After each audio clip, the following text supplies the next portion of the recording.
Each one, reach one. And when you reach one, teach one. That's that mind elevation.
Mental strength is everything, especially when you talk about competing at the highest level.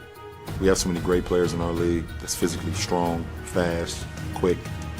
In order to go up against these guys, you have to prepare yourself for what you're about to go through. You have to be mentally strong. Power of the mind is the main difference between good players and great players.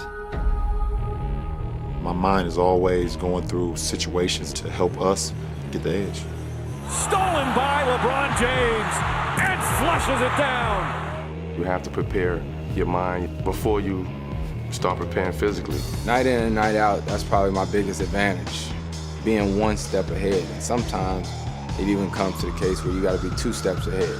Mentally, you have to be tough because going up against the best athletes in the world, mentally they've been through it all. Getting inside somebody's head is all really just about competing. I try to visualize things that the person I'm guarding likes to do. I just try to make it as difficult as possible. He's wrapped all over, forcing him out of his comfort zone. That can either wear on some guys or it motivates some guys. And that's when you find out who you are and who your teammates are.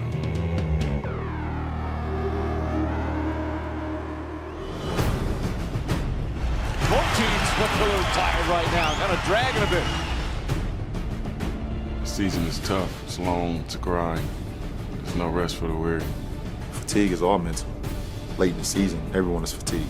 And the one that can extract his mind from being fatigued and saying, you know what, let's give it even more, are usually the ones that come through. It's exciting. It's exciting when you don't think you can go to that next level and you tell yourself that you can. And when you do it, it's an overwhelming feeling like you made it through. Mentally, I'm prepared for every situation they could put themselves in. Me personally, I'm prepared for them being big, going small, having 3 point guards on the court, having 4 wings and 1 point guard, having 2 bigs. Me personally, I'm ready for whatever that they're capable of, or they can do with their team. For me, I mean, I've played every team in the Eastern Conference in the postseason, or I've played for the team. So, haven't played Miami, but I played for them. I've played in every, arena in the Eastern Conference. So, I think there's no surprise for me. I mean, I've been in it 14 years. I've been in the postseason 12 straight years. So, I've experienced a lot. But, for me, it's just having a comfort zone of just, the way I prepare comforts me, and I understand that when I go on the court, I'm very well prepared, and then just go out and just, live with the results. I'm James, and today what's on my mind is my mind. A lot about basketball and life in general. It's about being in the moment.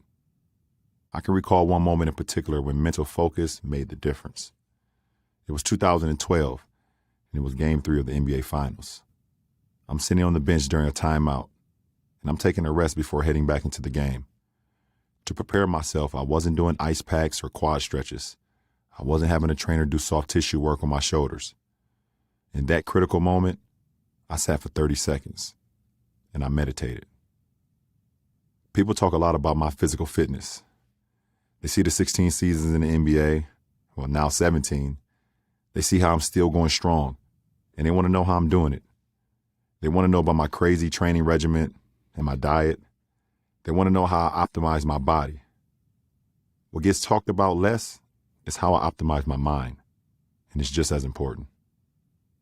That's what I was doing on that timeout in 2012.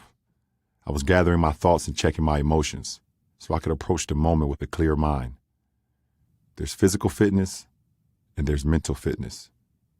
Physical fitness means strength, agility, and endurance.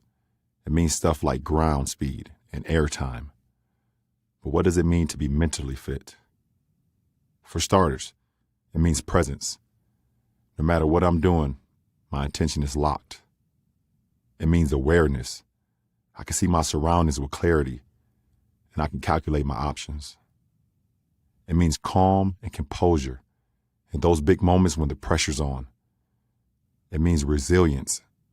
I face a setback, and I show up fresh the next game, the next quarter, the next possession. It means I walk into a room or step on the court, and I'm at ease. I'm prepared, relaxed, and ready. And this isn't just about basketball. It's about life. That's what mental fitness means to me. And that's what this collaboration with Calm is all about. So the Baltimore Ravens, are they the team to beat? I think we are. Because one thing that intrigued me is when we requested the interview, and I called you personally, you said, Prime, let's do it next week. I said, baby, it may not be a next week. Some people call it cocky. I call it confident. Yeah. I'm not going to. That's a swagger. I'm not going I mean, to tell me, let's do this interview next week. Yeah. So that means you're certain that there will be a next week. Yeah, I'm not going to lose. Yeah, I'm not going to any to lose. That's just a fact. I never strap up my helmet to go lose. Yeah, and honestly, it's a vision, man. It's a vision, and that's the thing. Get everybody seeing that same vision. And if you do, it's rough. That's rough beating men who see something. That's rough beating men who see something. If they get on a different color jersey, they can be beat. One heartbeat. One heartbeat. One mind. One mind. 60 minutes of pure chaos. Pure chaos. Yeah. And let's do what we do best. Let's go, man. 1, 2, 3. What motivates you to reach out and help our youth? I'm only here to serve people. I don't play this game for wins and losses. I play this game for hope, faith, and love. My thing is to tell a kid, don't do or make the mistakes I made. Don't go down that road, because that road is dark. And most of the times you go down that road by yourself. But these are the things that you have to learn as a man. So why learn them if you can't share them?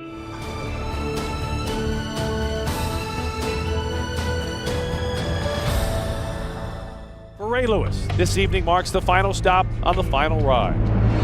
It's Super Bowl 47. Hey, let's go, man. The journey ends when we get done. The journey ends in 60 minutes, in 3.5 hours. That's when the journey ends. We ain't finished yet. And they're in the way. And when they're in the way, we gotta be pissed off. We know what we're here for. It's war. It's time. Pass it. Quick, quick, quick. I'm gone. I'm gone. Alert motion.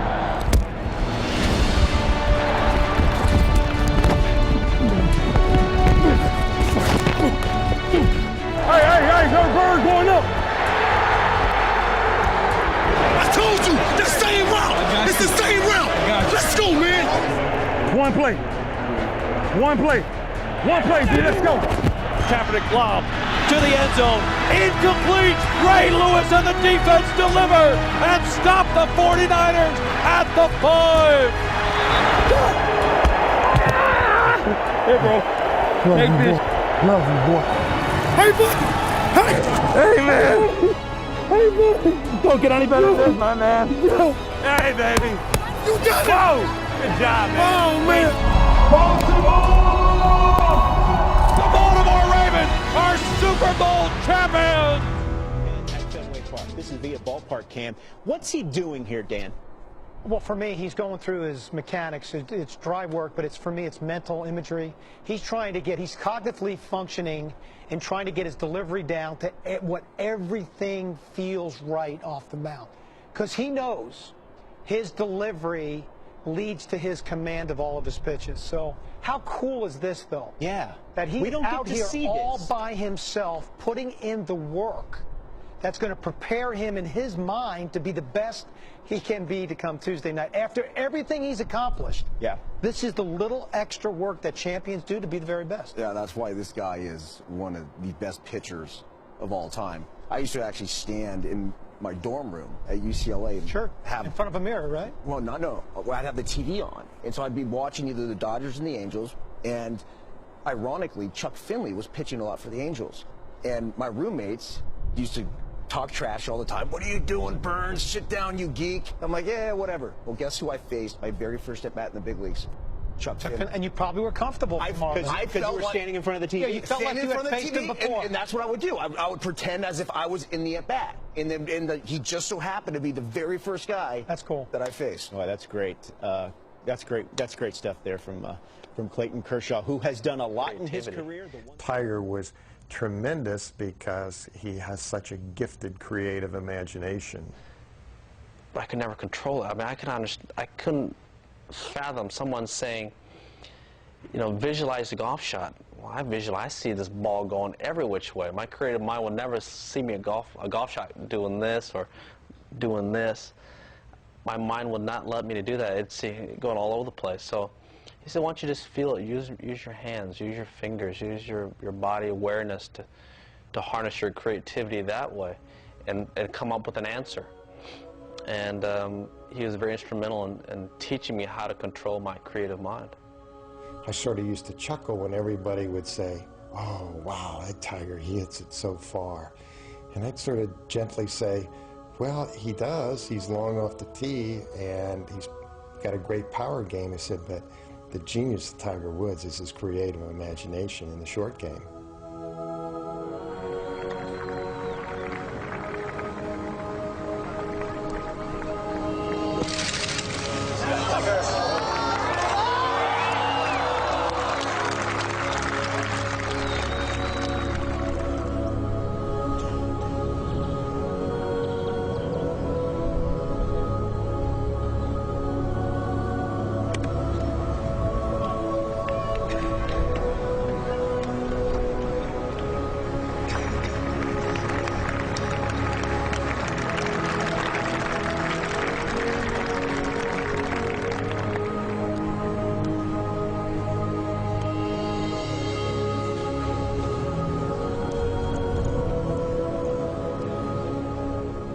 I tend to have these blackout moments where I don't remember. I know I was there, but I don't remember actually performing the golf shot. The athlete in the peak performance zone is really in a kind of a heightened state of awareness, an absorbed focus. There's an element of relaxation response that goes on in there, and they're always in the here and the now with kind of a clear, uncluttered mind, just absorbed in the moment, letting the performance happen rather than thinking about or helping the performance happen.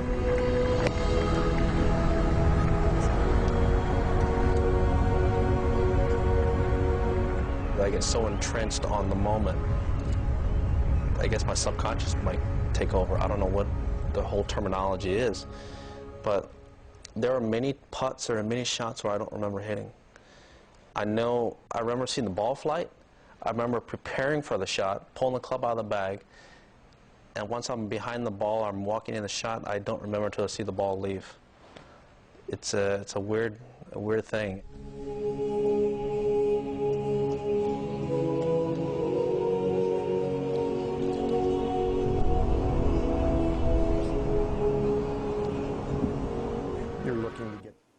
I'd laugh. I was watching the ball game where Brady the game before the Super Bowl. And I text Robert here, and I said, were you watching the game? And he said, a bit of it, not much. I said, wasn't that amazing? He said, that's Brady's paradigm. Last minute, pulls it out of the hat, you know. Does something great at the last minute. He says, that's his paradigm. And then a few minutes later, I got another text from him. He says, it's also the opposition's paradigm. It's in their subconscious mind that he's going to do that. And I thought, damn, is that ever true? You see, whatever operates in your subconscious mind is manifesting in your life. So take a look at your results. Take a look at your life. Take a look at how you're living. And ask yourself, do I like it? If you don't like it, for God's sake, make a decision you're going to change it. This has got nothing to do with anybody else. It has nothing to do with money. It has nothing to do with connections. It just has to do with a decision. I didn't come in as a top-rated recruit. I didn't come in with the opportunity to play right away. I had to earn it. I appreciate it. I'm nowhere else. I'm in the present. It's probably the best part about my life is that to be in the present. You talk about how do you enjoy your life? How do you find balance? Right? It's to live in the present. To live like a kid. Like, why do kids have so much fun? Because they just care about what they're doing.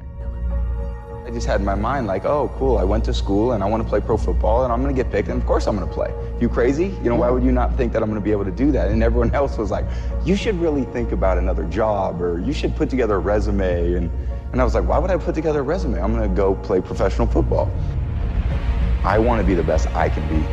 I know when I go out there, it's not to compare myself to this guy or that guy. It's everyone's good. Everyone plays good. I still feel like there's still more to be accomplished. I was practicing the last 2 days, like, you know, working on my technique, on my fundamentals, on all the things with my training that I still feel like I can be better, be a percentage better.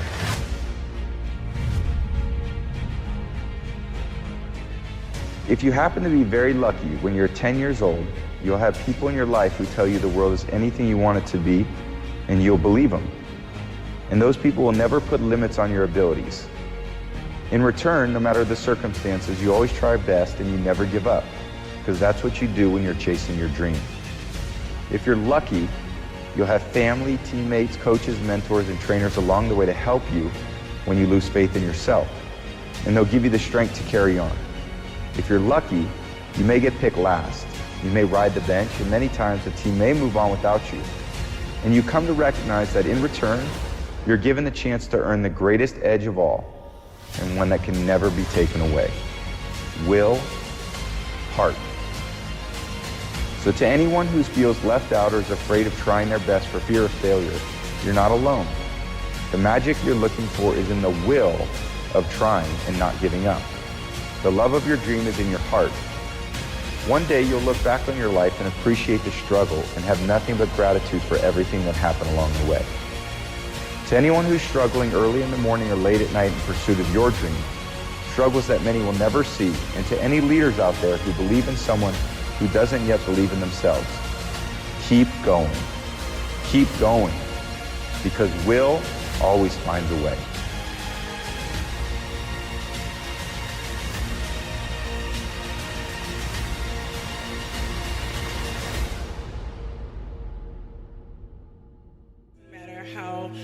How old you are, how young you are, your age, you can achieve anything that you set your mind to. And I always say, if I can do it, anyone can do it.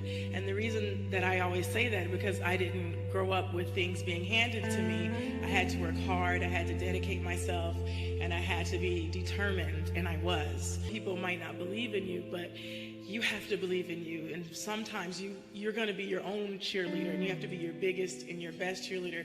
So to all you young athletes, take that to heart and never stop believing in yourself, and really always support who you are. I knew I was going to get here. They didn't. There's a lot of stressful years, you know what I mean, a lot of tough times.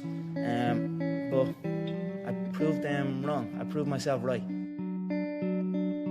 This is what gives me energy. Saying I'm going to do something. putting it out there for the world to see, and then going out and doing it. There's no better feeling in the world than that, and it's as easy as that. Say what you're gonna do, and go and do it. When things are going good and you visualize these good things happening, you visualize more good things happening, that's easy.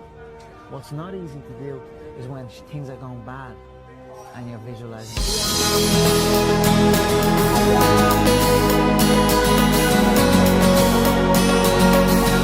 I mean, if you can see it here and you have the courage enough to speak it, it will happen. So I see these shots, I see these sequences, and I don't shy away from them.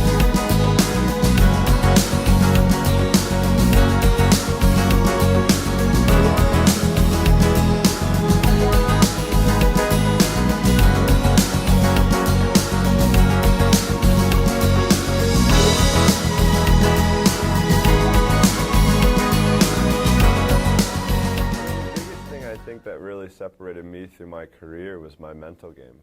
Everything that was in between my ears. Like for me, it's just, I eventually got to the point where I was competing against myself because I was so hard on myself.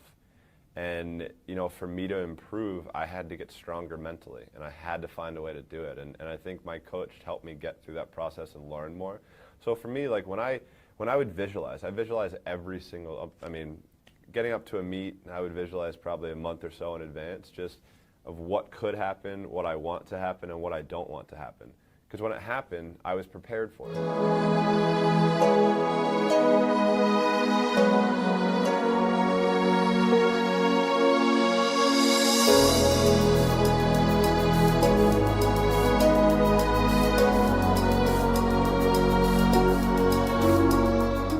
All this happened because of the reason. The reason is I'm unbelievable inside the pitch. This is why the people have so much interest on me. I think so, yes. In my mind, I'm always the best. I don't care what the people thinking, what they say. In my mind, not just this year, but always, I'm always the best.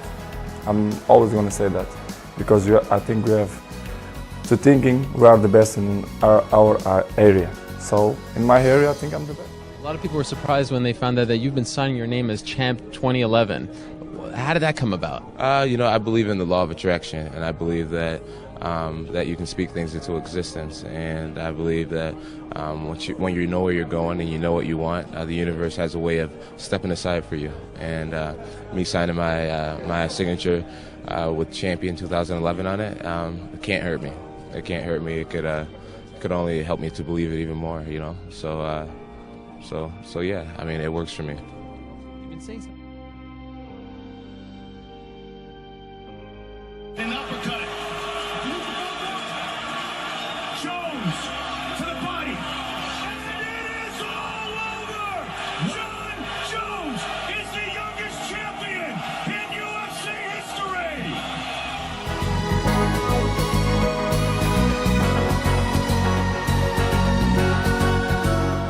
I used to meditate a lot. Now I'm more big into visualization.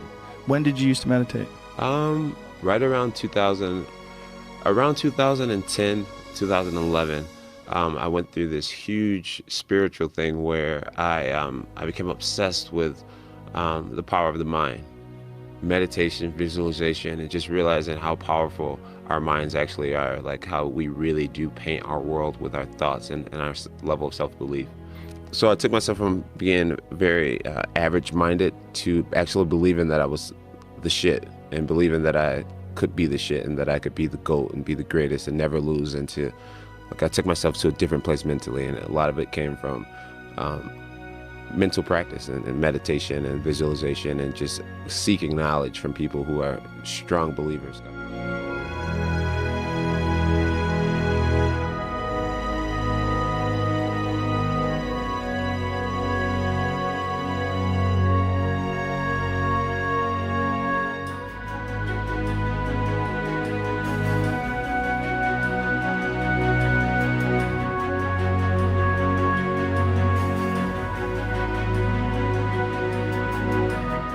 Once upon a time, there was a young basketball player who had dreams of becoming one of the greatest basketball players of all time. My name is Kobe Bryant. 17 years old, with the hunger, the motivation, and the desire to be the best possible basketball player that I could be. And then Ronaldo!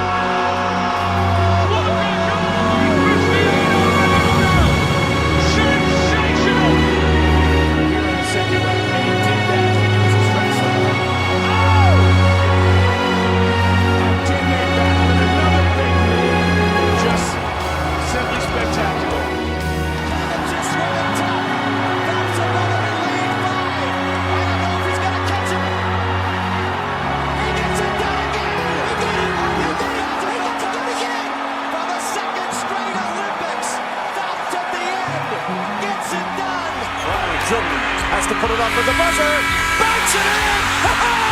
He banks in the three! And he clearly got it off in time. What a tough shot. That's it.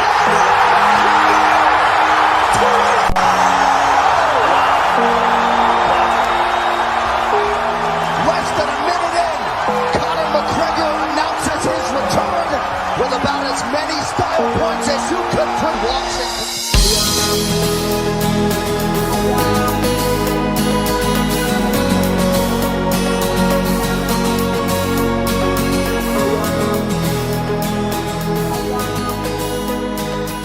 I think a lot of people they see you run and they say, oh, it looks so easy, it really looks effortless. But before it gets to that point, it's hard. It's like hard work.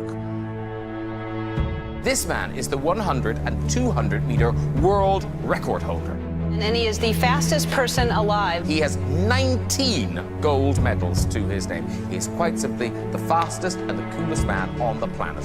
Usain Bolt is Superman. He's got more superpowers. It was unbelievable. You made history. Olympic sprinter Usain Bolt. Usain Bolt. Usain Bolt. Usain Bolt!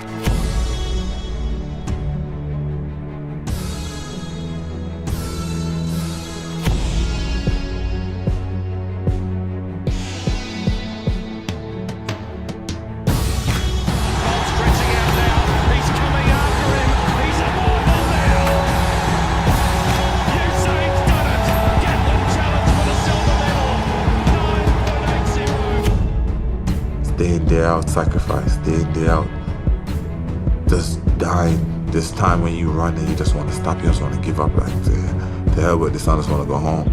This day when you get up and you know what, you have a training today. You're just going to be tense and like, oh God, I don't want to go today, but you gotta go. And it's so hard and a lot of people don't know. This thing, you're doing it for yourself. You're not doing it for anybody else. Yes, your family supports you. Yes, your friends support you, but you're doing it for yourself at the end of the day. And you're the only one who's going out there on the track. So you gotta motivate yourself and you gotta want it as much. Listen, the work is behind the scenes. Competition is the easy part. Behind the scenes is where the work is done. And everything is done to get to that one race that you need to run. One thing I've learned over the years from my coach, that the last one is the most important one. That's when you improve. So if you run, if you got 16, you're in 5, and you're tired, you're dying, you gotta even take take a little bit more rest time, take 1 more minute and go. Because that's when you start improving. That's when the work pays off now, because your legs are dead and you gotta push your body. You gotta overcome. It's like you're moving past a barrier, moving a step forward. A lot of people just want to stop because they're dead tired. You gotta do that extra one. That's when you improve.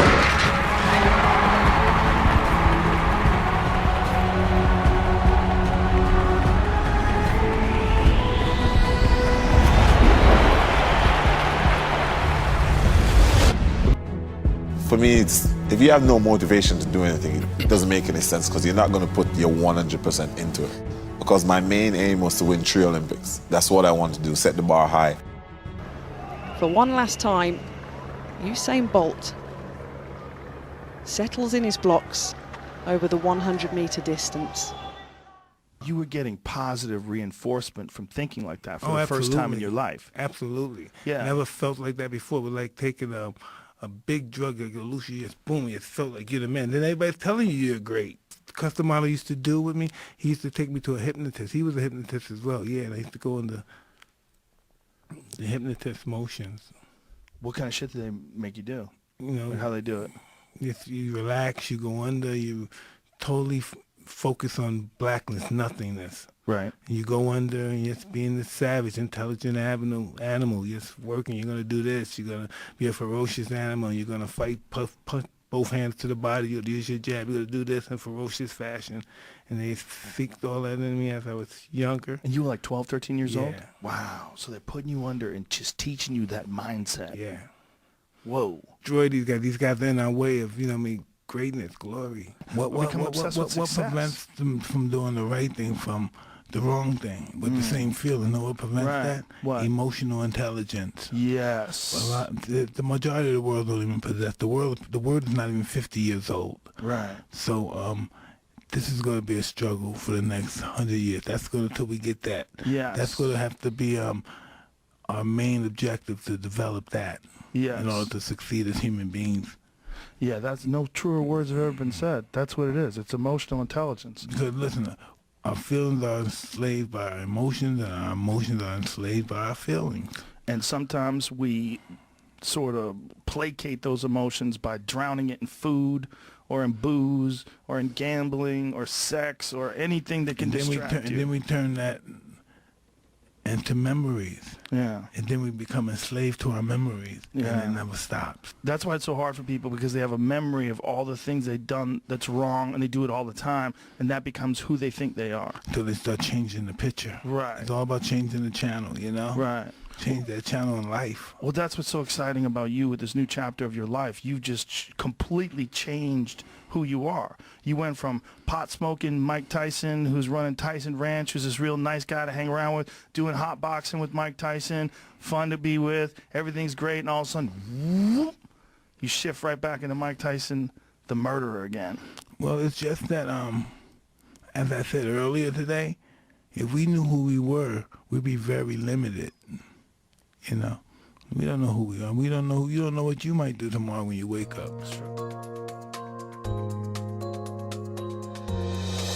One of the things that you knew you had to do with the Bulls in the beginning here in Chicago, and then moving on to the Lakers, especially with Kobe Bryant, and you knew you had to create a team. You had to build a team. And one of the ways you did that was the one breath, one mind. Can you explain how, and what did the guys think of you coming in with your Zen stuff? Here you are. I never couched it in Zen stuff. I approached it with mindfulness. Mindfulness, yes. A lot of our players in the NBA are from deeply religious families, very much like my background. Yes, yeah. And, anything that would be a conflict of their religious beliefs, I didn't want to touch or get them upset about it. And Isn't it interesting how you knew that because you'd come from that? Exactly. Yes. Exactly. Yes. So we talked about mindfulness as being, as much as we pump iron and we run to build our strength up, we need to build our mental strength up. We need to build our mental strength so we can focus, get one-pointed attention, and so that we can be in concert with one another in times of need. Mm-hmm. When you come off the court, you've had a bad call, things going wrong for you, you sit on the bench, you take a breath, and you reset yourself. You reset yourself. And you do that through this mindfulness. You just come right back in and collect yourself. So we practiced mindfulness, is what you have to do. So you would literally have the guys sit in stillness, That's right. meditating. That's right. Taught them how to hold their hands, Mm-hmm. where their shoulders had to be, the whole process of, being in upright situations so that you're not slouched and you're not going to fall asleep. And they bought into it. Would you do this before every game? You would do this regularly? You would do this? We introduced it, and we introduced it in training camp. And then day of games, we started using it. And it ultimately became a process where... It's like centering yourself. That's Centering, right, yeah. just getting back and being centered. Mm-hmm. Did you not also have them play in the dark at one point? It wasn't totally dark, but I wanted them to get the idea of being able to do things that are just out of the ordinary, like silence day. You have a day of just silence. There's a lot of chatter in basketball, and rightfully you want players to be talking to each other and communicating with each other. But sometimes in practice it gets too verbose and guys are yelling and having fun with each other and teasing each other. So I tried to take things out of the ordinary and make them something special so they'd understand the difference. I mean, you know, Oprah, I tried Tai Chi with the players. They were doing Tai Chi, and we tried yoga. We tried a bunch of things that didn't stick. The players were like, you know, I'm too tired after practice to do yoga. You know, I've got tendonitis of the knee. I can't get in a position that's right for Tai Chi. But I wanted to give them opportunities to explore some of those things. But what did stick was meditation. That was always something that was able to stick with these guys. So powerful. Yeah. And then you move on to the Lakers. Were your mindfulness practices as embraced as they had been in Chicago? You know, I think those guys would have laid down and let me run on top of them or something when I first got. They were very, very receptive. There was hiccups along the way, without a doubt. But as far as being willing learners with an open mind, they're very accommodating for me, and I'm very gracious and glad about that. You actually say in the book that, you know, driving a basketball down the court could be one of the most mundane, you know, day-to-day, boring, as you describe it, activities, but being able to find the sacred in that. Yes. Yeah. To put spirit into it. You have Put to get spirit into spirit it. back into things. Yeah. Maybe it's my fault. Maybe I led you to believe it was easy when it wasn't. Maybe I made you think my highlights started at the free throw line and not in the gym. Maybe I made you think that every shot I took was a game winner. That my game was built on flash and not fire. Maybe it's my fault that you didn't see that failure gave me strength, that my pain was my motivation. Maybe I led you to believe that basketball was a God-given gift and not something I worked for every single day of my life. Maybe I destroyed the game. Or maybe you're just making excuses. I haven't had any disappointments. I mean, you know, sports is a tool that teaches, you know, and it teaches you bad things. It can also teach you good things. It's how you perceive those things. I've looked at every experience that I've had, negative and positive, and taken that as a positive. You know, if I wouldn't change anything because I think it would alter some of the other things that happened. You know, so when I look back, I can't say that I've had any bad things happen. Sure, I mean, you don't want bad things to happen, but you deal with bad things. You can't have good or without bad. I've missed more than 9,000 shots in my career. I've lost almost 300 games. 26 times I've been trusted to take the game-winning shot and missed. I've failed over and over and over again in my life. And that is why I succeed. When we got to that point where we were winning, all the bases and all the foundations been built. You know, now it's just a matter of, can you mentally get yourself back each time to challenge yourself, more so than the opponent, but yourself, to be that hungry each and every time you stepped on the court. That took some evolving over the course of my career. And when I got to that point, I had no doubts that I couldn't win anytime I stepped on the court, or that I couldn't inspire people to win no matter how many times I stepped on the court.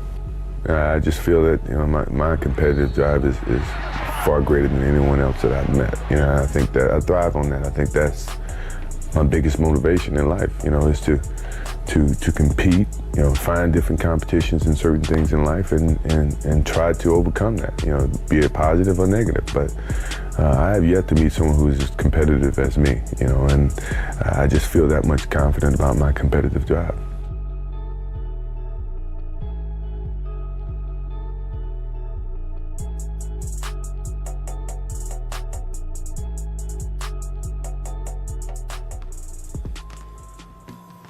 Back in Utah for practice the following day, the defeat was already forgotten. For here was another secret to the spell Michael had held over the rest of the league ever since his first championship. Even when the Bulls weren't superior physically, they had a philosophical edge. I think Phil had a lot to do with that, with his Zen practice, his whole emotional approach to a game of basketball. I've experienced a lot of different coaches, but he gave me the understanding about life in a whole different frame.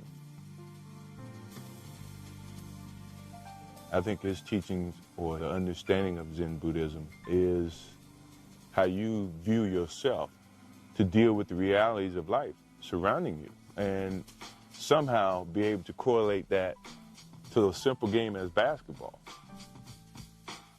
This is something that we talked about a lot as a basketball team, is about how to be in the moment, being able to visualize what might happen in those times. Michael so embraced this, and I think that was the beauty of his game, is that he had all these abilities to adjust, not force his own predetermined idea, but allow those things to come together for his game. I tend to be calm. Things tend to slow down. As I go into situations that people don't know the outcome, I've already experienced them in my mind, just playing tricks with myself. So it didn't seem new to me, and I wasn't afraid to fail with it. Once I began to understand that, I became a master of the game of basketball. I'd say lesson 2 would be just 5 minutes of quiet time, 5 minutes for you to be mindful and to just sit and find that inner voice and just kind of listen to the self.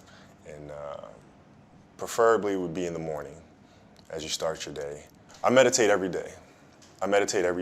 And I do it in the mornings, and I do it for about 10 to 15 minutes. And I think it's important because it sets me up for the rest of the day. You know, it helps me. It's like having an anchor. You know, if I don't do it, I feel like I'm constantly chasing the day, as opposed to being able to be controlled and dictate the day. Not that you're, you know, calling the shots on what comes forward, but the fact that I am set and ready for whatever may come my way. You know, I have a calmness about whatever comes my way and a poise, and that comes from starting the morning off with meditation. For me, it's really just listening to my inner self. I mean, that's basically it. Like you sit in silence, and you just allow these thoughts to come forward, and you get a chance to observe the self and things that may be lying beneath the surface that if you don't have that time to sit quietly on your own, you'll never pay attention to. You know, because if you think about it, like, you know, the reality is we're paying attention to so many things that are going on around us. We're constantly taking selfies, we're constantly taking pictures to post on Instagram and all these other things, and we're constantly observing everything that's around us, but we don't take the time to really observe what's going on inside of ourselves. And that's what meditation is for me. In 2000, we had a new head coach that came to the Los Angeles Lakers by the name of Phil Jackson. And Phil was just coming off of winning 6 championships with the Bulls. And he was really big on mindfulness and really big on meditation. And it wasn't an option for us. So we'd sit in our film room, and he'd turn the lights out, and we would meditate as a group. And he'd teach us mindfulness. And it really connected with me because he was teaching mindfulness through something that I was extremely passionate about, which was the game of basketball. So it was told through the lens of, this is going to help you here. And so I had this curiosity about it. And that was my introduction to meditation. And then seeing the poise that we played with, the fact that we can be in a hostile environment with fans yelling and screaming and, you know, pressure situations, and it having no effect on us, because we were never too high, never too low. We were just in the moment, and felt very secure in who we were. And that was my introduction to meditation. I had a great experience, which really I learned a lot about meditation through this experience. I was on a jet ski, and I took the jet ski out in the ocean, and I just kind of sat, and I just let the current just take me wherever it was going to take me. And I really saw a lot of meditation through that moment, because I wasn't trying to control the moment. I wasn't trying to force myself upon the waves and dictate where I was going to go. I just let the waves take me there.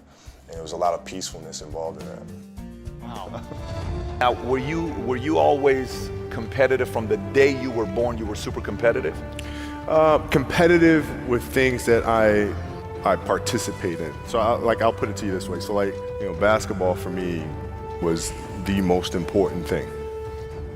So everything I saw, whether it was TV shows, whether it was books I read, people I talked to, everything was done to try to learn how to become a better basketball player.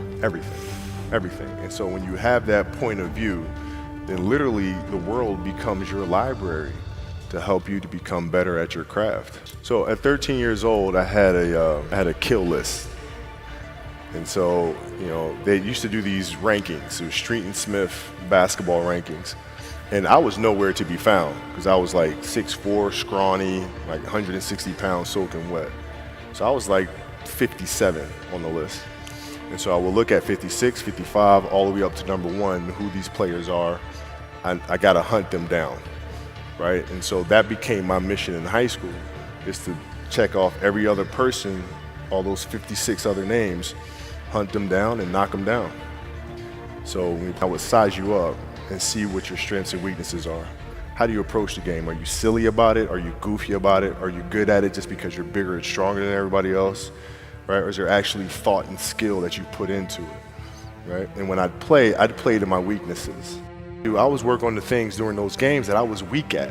Left hand, pull up jump shot, post game. Right? So I have a strategy. Yeah. What was really your work ethic like, and for how long did you stay disciplined? I mean, every day. I mean, since 20 years. It was an everyday process and trying to figure out strengths and weaknesses. For example, jumping ability. Man, my vertical was a 40, it wasn't a 46 or a 45. My hands are big, but they're not massive. Right? So you got to figure out ways to strengthen them so your hands are strong enough to be able to palm a ball and do the things that you need to do. Quickness, I was quick, but not insanely quick. I was fast, but not ridiculously fast. Right? So I had to rely on skill a lot more. I had to rely on angles a lot more. I had to study the game a lot more. And but I enjoyed it though. So like from the time I can remember when I started watching the game, I studied the game, and it just never changed. What does losing feel like to you? It's exciting because it means you have different ways to get better. There's certain things that you can figure out that you can take advantage of, right? Certain weaknesses that were exposed that you need to shore up. But the hardest thing is to face that stuff. You gotta lead by example. If you want your kids to do whatever it is they want to accomplish in life, you have to show them. If you do the work, you work hard enough, dreams come true. You know that, we all know that.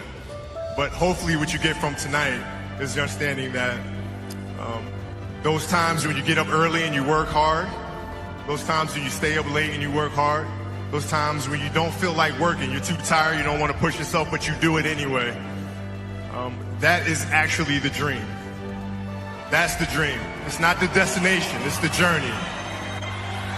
And if you guys can understand that, then what you'll see happen is that you won't accomplish your dreams. Your dreams won't come true. Something greater will. I think the definition of greatness is to inspire the people next to you. I think that's what greatness is or should be. It's not something that lives and dies with one person. It's how can you inspire a person to then in turn inspire another person that then inspires another person. And that's how you create something that I think lasts forever. Yeah. And I think that's our challenge as people, is to figure out how our story can impact others and motivate them in a way to create their own greatness. What can I say? Mamba out. This is your boy Shakasha. That's potent dosage. Put it in your veins. Love, peace, and bliss.